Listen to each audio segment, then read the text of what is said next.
An image is worth 1,000 words. And then a symbol is worth 1,000 images. That's why this Ankh is so important. This Ankh is very important. A symbol is worth 1,000 images. When people see that swastika, when a Jewish person see the swastika, they don't need to see no images.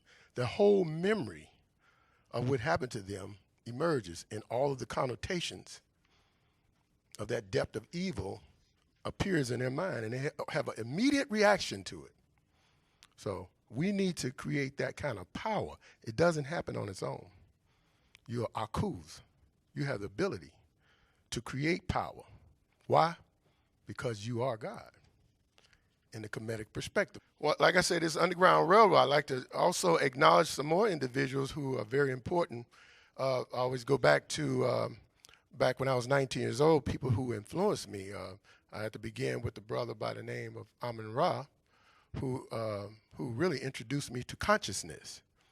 You know, he said it in bold words, you were black before you were anything, so pay homage to your blackness first, and your politics, your religion, and all those things will line up, and you have the proper perspective of how to pursue those issues. You know, and so I appreciate that, brother. And along with that, during that experience, I also had the opportunity to spend at least a year learning directly from brothers like Khalid Muhammad, who I think is responsible for transferring his warrior spirit to me. In addition to that, Maulana Karanga, which upon observing some of the video, I said, man, I didn't know. I picked up some of his nuances. You know, I said, I didn't realize until I watched the video. I said, man, I didn't know. You know, we had a joke when we were young. The people who was really following him heavy, we used to joke and call them names. We used to call them Karangatangs.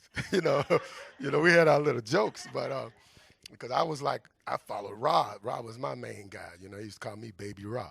But anyway, and I loved all of them. You know, Khalid, Ra, and Karanga. But you know, I used to tease him about individual being a Karangatang. When I looked at the video, I said, man, I must be a little bit of Karangatang too. But anyway, I wanted to thank those individuals. There's also another brother by the name of Heru Ka Anu. And this brother here introduced me to Kemetic spirituality. And I have to thank him publicly because he set me on a journey. It's probably going to be a journey that I'm going to be on for the rest of my life. So I appreciate that brother. That was a very important relationship that I established with him. Took classes directly from him. And I learned a lot about Kemetic spirituality from him. And last but not least, you know, I want to thank a young brother who is my high priest and who is responsible really for the type of teachings that I do, which is based on the tradition of Hanin Su. That's what it's called, Hanin Su. Because out here, when it comes to Kemetic spirituality, there's a lot of people talking. There's a lot of misunderstanding, a lot of misconceptions about what is Kemetic spirituality, what is the history, the accurate history of the ancient Kemetic people. So a lot of people talk. Matter of fact, you have gypsies going around wearing the Ankh symbol. And then there's some people associating this Ankh symbol with devil stuff. So I'm saying that that's not coming from African people. That's not coming from black people. So it's my responsibility as an Aku, as a wise person, to clear up this madness. If you don't clear up the misconceptions, guess what? They won't be cleared up. And the confusion, what did Marcus Garvey say about that? You know, our biggest enemy as a people is disorganization. And confusion leads to disorganization. So we're here to clear up the misconceptions about this spiritual tradition, okay? And so one of the misconceptions that I always have to start with is, especially for the new people, is that people say, oh, y'all Kemetic people, you're the people who believe in many gods, right? He's starting to laugh because he knows what's going to happen. I have to clear that up. That's not true. First of all, that's not true. From the Kemetic perspective, there's only one being in existence, period. And we refer to that being as Neter. All the particles and elements, trees, stars, moon, people, everything you see in existence are just aspects and reflection or particles in the body of that one being. So according to the ancient African people or the Kemetic people, Neter is the only thing that exists. Everything else is a reflection or an expression of Neter, right? So a part of this class or this seminar is to break down the misconceptions and give individuals what we call a duality of perspective, meaning that nobody's here to challenge your faith, even though our experience in America requires that we deal with that, because upon, some people say, or if you read history, you'll find that the first slave ship to come and get people to bring to America, on the side of the slave ship, the words were inscribed, the good ship Jesus. That was the name of the first slave. The good ship Jesus was the name that was inscribed on the first slave ship that brought black people to America. And so what that says to my logic is that you receive your enslavement and your religion at the same time. So you cannot separate the relationship of that religion to your enslavement. Because right now it's time for us to deal with reality. And we're talking about how to transition from a slave mentality, a slave consciousness, to a liberated consciousness. Because we can't have true liberation unless our minds are liberated. So we have to deal with that. And that's what this story deals with. So this week we're going to pick up where we left off in this story about Auset. Now, for people who are not familiar with this, Auset is considered what we call a neterit, or a part of the Neteru. What is the Neteru? A Neteru is a common term that you hear in the Kemetic spiritual tradition, where people say, okay, those are all those gods. We just cleared that up. No, those Neteru, those are examples of forces in nature. But our wonderful ancestors, what they did was they were able to describe these forces in nature and wrap them in these beautiful poetic stories.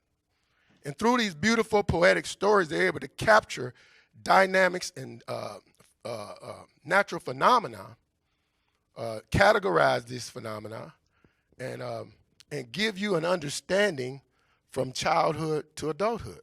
So maybe a child wouldn't understand the full scope or dynamic of the forces that are being explained, but they would enjoy the story, and the story would be a part of their heart and their tradition.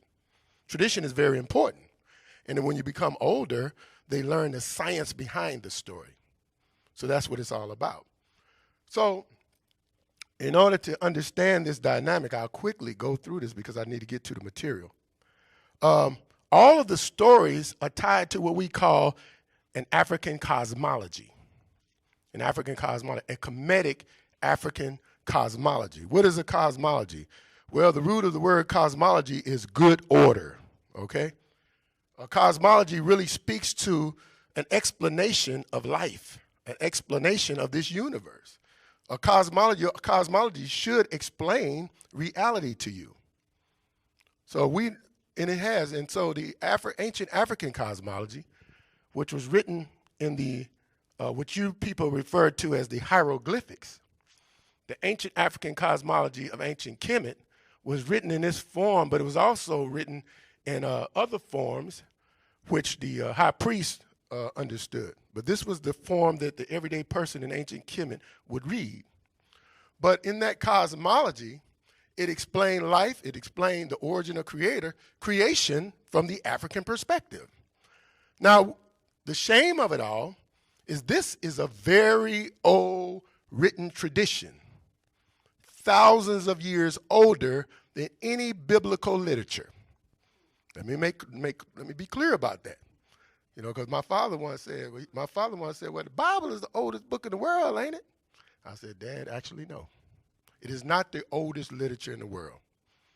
There are writings that are thousands of years older than the first written Jewish literature, okay? Thousands of years. There was misconception. People, well, the Jews built the pyramids, didn't they? No, the Jews did not build the pyramid. Do your research. That's biblical information. So you have a problem where you have some biblical information is in conflict with historical data. So history and research states that obviously the African people were the founders and the creators and builders of the pyramids. And not only that, they can show you the line of development where their skills got better over time, starting from the southern part, which you refer to as Sudan. You can see the progress of the pyramid building as they came further north. You can see the progress in a chronological manner. You can see it. And so by the time you got to the third so-called dynasty, you had the first step pyramid designed by Imhotep, right, in the third dynasty. But all of those builders and developers were black people. Matter of fact, they have the blueprint. They got the blueprint of the first step pyramid because he was an architect. His father was an architect. There's a lot of information on these facts, so they're not even debatable. I'll leave that discussion for people who are heavy on the research. But this particular class is teaching you about the spiritual tradition. What was in those people that inspired them to such a high level of greatness? What inspired them to create the science of mathematics and astronomy and chemistry? What were they on? What were they learning? Where did they get that from? Well, they got it from the study of the self and the study of nature. And the African people studied nature and studied self, and through that study, they organized their society based on what they learned about nature and self, right? And so that was the origin of our great civilization. Now, other societies then saw what we were doing, and then they learned from African people, and they just simply don't give us the credit for it today. But today we're going to be talking about becoming kings and queens again. And a part of that process is the reality that at some point we're going to have to wage war. Why? Because it took a war to put us in this condition. I'm not saying that to make anybody nervous. I'm just giving you the reality. At some point, you're going to have to wage war. But what do I mean by war? There are different kinds of wars. What am I saying? You're going to have to wage war on all of the various levels. Now, you may not be in a position to have a physical war at this time. You're not ready for that. But there are many battles and wars that you are ready for that we're not exercising. Like, for instance, right now there's a spiritual wars going on, right? We're dealing with that right now. There's also literary wars, historical wars. Like right now we talk about the Pythagorean theorem, right? So we have Greek people with Greek names that are getting a credit for geometry dynamics. And they're wearing the names of these various geometry dynamics that existed a couple thousand years before they were even born. African people, you have to correct that. You need to fight the war in the classroom. And the university said, we want those Greek names off of that science. If African people created those sciences, why isn't it a war and a battle to change that? The proof is there. The information is there. The technology that it took to build the Great Pyramid, they used geometry to do that. That's the proof of it. They have the blueprints of the design of it. So that's enough proof for you to take it and then have that battle. And like I said, it's not just one. It's just not the Pythagorean. All throughout those disciplines, you'll find Greek names on all of that stuff. Philosophy, all of it. Matter of fact, the whole European world was built on the cosmology of Tahuti. You know, we have many cosmologies. We speak about the cosmology of Auset, Tahuti, Ra. Tahuti was just their favorite. But they took Tahuti, changed the name to Thoth, then they changed the name to Hermes, and then they built what they call Greek philosophy. It was nothing but Kemetic philosophy. And they changed the name and just get Stolen Legacy, it explains it thoroughly. So they built the whole Western culture on your science. You can have those battles today. You can have those battles. But we're here to talk about today, we're here to talk about Auset. We covered a lot of things about Auset, and we left off telling the story of Auset. But what I was mentioning to you is this cosmology is tied to all of these stories. So when I told you that the story began with this husband and wife going into ancient Kemet, and ancient Kemet was uncivilized, that ties to the cosmology in relationship to, in the state of Nu, there was chaos. Remember I explained that? There was chaos in the state of Nu. And so from that chaos came order, divine order. So in the cosmology, you'll find that Auset and Ausar, husband and wife, came into this region of Africa where people were acting in a chaotic manner. So you'll see the parallels between the cosmology and the stories very clearly as you pay attention to the various stories. For the couple of people that are new, quickly, from the African perspective of God is totally different than the European Western perspective. What do I mean by Western? What I mean by Western is Abrahamic religions. That's the thing that Judaism, Christianity, and Islam have in common. They all have the patriarch, the grand patriarch, Abraham, as the common denominator between the three religions, right? So they all have that. And that spiritual system is created by foreigners, even though it started in Africa. It started in Africa, but it came into being under the invading rulers. Invading rulers. And under the invading rulers' rule, these spiritual traditions were created, okay? So we don't see Judaism, Christianity, and Islam as an African religion or African spiritual system. They are Western. We classify them as Western. Also, and those are the only thing that we know. Through process of our enslavement, that's the only thing we were really taught. So our parents, our grandparents, all of them, that's all we know. So the purpose of this class, a part of that purpose, is to give you a duality of perspective, meaning that to give you what the African spiritual idea of the Creator is. Now, once you have that, you can kind of understand the stories a little bit better. So in the African perspective of God, it's totally different. It's not a man that sits on high and look down low and grants blessings to people who praise it.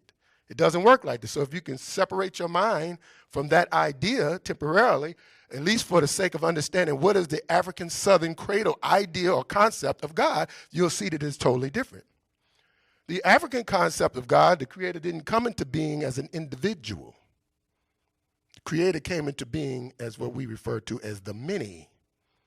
Came into being from this state of Nu, which is a state that's referred to as nothingness or no material in this state. It's a state where the Creator only existed as pure potential and unlimited power, yet unused. Pure potential, unlimited power, yet unused. So we use this circle that represents a zero, if you can think about a zero. And then if you can think about the unlimited potential of zero. Zero could become 1,000, 1,000,000, an infinite number going in this direction, right? But zero can also, -1, -2, a billion, a zillion, unlimited going in the negative direction. So we look at this, but zero itself has no material, has no substance. Is that correct? Has no substance in it, but yet it has all this potential. The Creator existed in this state of Nu as pure potential, unlimited power, yet unused. And so the Creator came out of this state, and the coming out of this state in the Kemetic tradition is referred to as Ra. So when you read, you see Ra, what is Ra? What does that mean? Amun-Ra, they thought that meant the sun. No, the sun is used as a symbol for Ra. What is Ra? Ra is life. That's what it means, life. When the Creator left this state, came into physical being, came into the living. That's called Ra. If you replace the word Ra in the ancient text with the word life, and you'll see that it fits like a glove, because that's symbolically what it means, life. Ra means life, right? Everything has a journey. So when the Creator left this state of Nu, this state of no-thingness, and came into a state of physical atoms, protons, neutrons, particles, it exploded into many particles. Each particle was the Creator experiencing life as that particle. Why? Because the Creator wanted to know itself. See, it had no knowledge. Why? Well, that don't make sense, bro. How you going to have a Creator that don't have knowledge? What kind of religion is that? Well, let me explain that.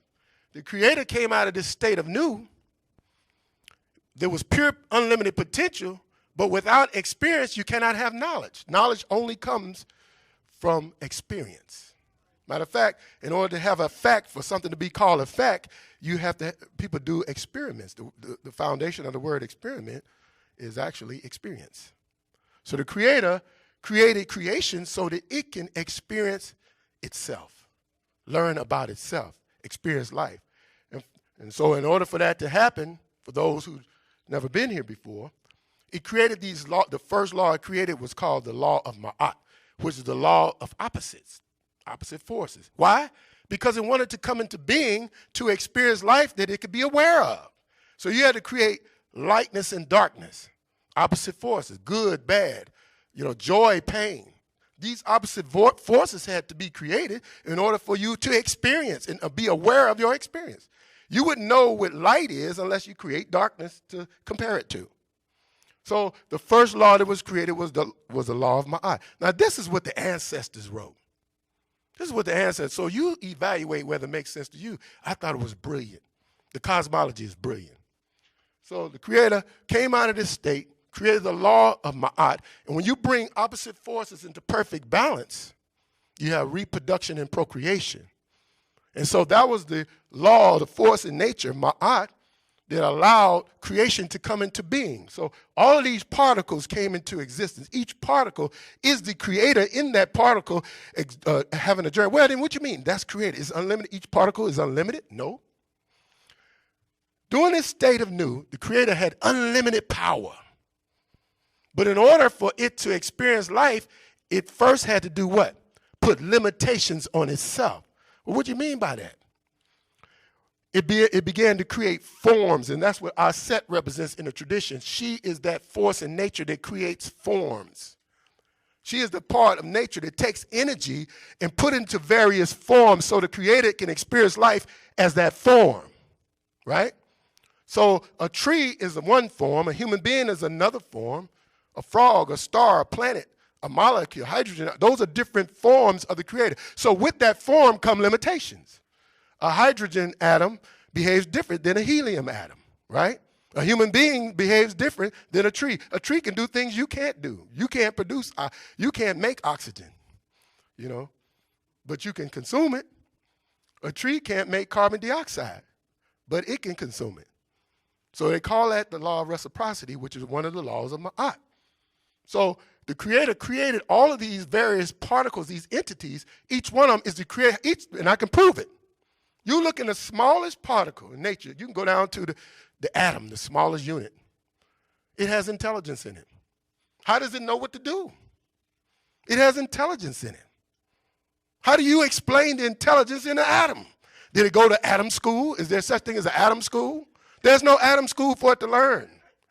Everything in nature has intelligence in it. How do your spiritual system explain that? The ancient African spiritual system explains it beautifully. The Creator came into being as all of these particles in experiencing life as that particle, and the description of that experience comes into this form, this format. This is called Ra, means life. All life starts with Kepri, meaning it has a birth or has a beginning. Then it goes into the point by which it came into existence, referred to as Ra, meaning it met its purpose for living. And then it goes into a state they refer to as a tomb, meaning it's on its decline, on its way out. In human life, it refers to aging. When you start to get old, you start to lose a step. You lose a step or two. And after that, it goes into the last stage, which is referred to as As, or the spirit realm. And in that cycle, everything fits in that cycle, even your day. In the morning you wake up, that's Kepri. When you wake up in the morning, you're a little sluggish because your brain begins to secrete serotonin. That's a chemical secreted by your brain, and it causes your body to heat up. And as your body heats up in the middle of the day, in the middle of the day when the sun is at its point, that's when your body is pretty much at its warmest point. And later on in the afternoon, your body begins to cool, and your brain secretes another chemical called melatonin.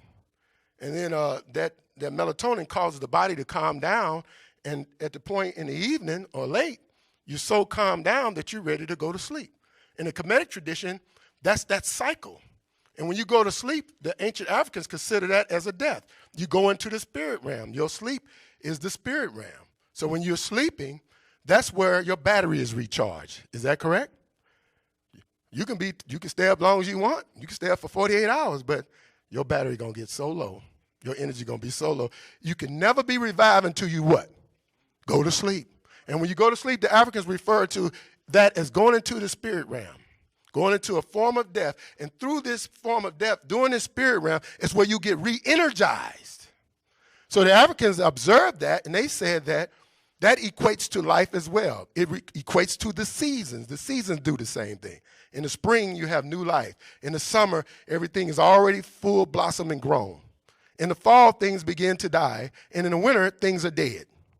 In the winter, where you see no grass, you see no flowers anymore. You don't see the flowers anymore. The Africans refer to that as they went into the spirit realm. And they have a whole story of cosmology explaining what happens to plant life or human life and all of that. That's why in the wintertime we have what we call the Sakari Festival, where we do our meditations. We go into spiritual meditation. Every time you close your eyes and go into meditation, that refers to you going into the spirit realm. And the purpose of that is to pray to make yourself better. You pray and meditate to get rid of all the negative things about you at the end of the year. You do that during the winter when the trees are dead. You're supposed to go into the spirit realm yourself with deep meditation and prayer, saying all of the negative things that are wrong with you. You call on the force of Sakari, which is the force of death, to kill all of your negative habits. Why? Because you're trying to prepare for Kepri, for that resurrection. So when the plants grow and the flowers spring, that you have a new beginning as well. All of your bad habits are clean from the previous year, and you go into a better year. That's what, now people say, let's have a New Year's resolution. That stuff started from your tradition. This is thousands of years old. These are the traditional ways. So everybody's borrowing from your traditions. That's your stuff. Right? So that is the idea. That's the importance of this cosmology, meaning that if you believe in your mind and your heart that you are God experiencing life as Rennie, experiencing life as Winfield, then you're going to be true to yourself. You were created and put in circumstances and conditions. Why? So the Creator can learn three things. Who am I? What am I? And what am I capable of? So I come into being as each one of those particles, as each one of these individuals, to see what I'm capable of, to learn more about myself. You are the Creator trying to learn about itself. So it needs you to live your life to the fullest in the purpose by which you were born. Well, you might say that, how do I know what I was born to be? How do I know? Well, those things inside of you that you tend to like, they're different than the things I like. That's your signal of what you're born to do. The things that you're really excited about, that's your signal as to what you were born to do. And even in the ancient Kemetic tradition, it was almost, for lack of a different word, it was considered a sin to do something other than what you love. Your life's work's supposed to be the thing that you love, because that's your signal that that's what you're created to do. So that the Creator brought you into existence. Why? So it can live through your journey. And then everything that you learn, everything that each particle absorbs, is the Creator learning and experiencing life in that journey. And the knowledge goes into the knowledge of the all. Okay? That's what Kemetic spirituality is all about. So what you're saying, all these particles are the Creator. Then what's this tradition all about? It's about divine relationship. What is your relationship to the other parts? What is your relationship to your brothers and sisters? What is your relationship to your mother, your wife? What is your relationship to the animals? What is your relationship to the water, the air? See, our cosmology tells us that the water, the air, and all these things that we need, the trees that provide our oxygen, those are our sibling forces. Those are our sibling entities. So if those are our sibling entities, how will you treat those things? See, this cosmology teaches you to love those things. Treat it right, to preserve the earth. Why? Because that's your sibling in the body of the all. Okay?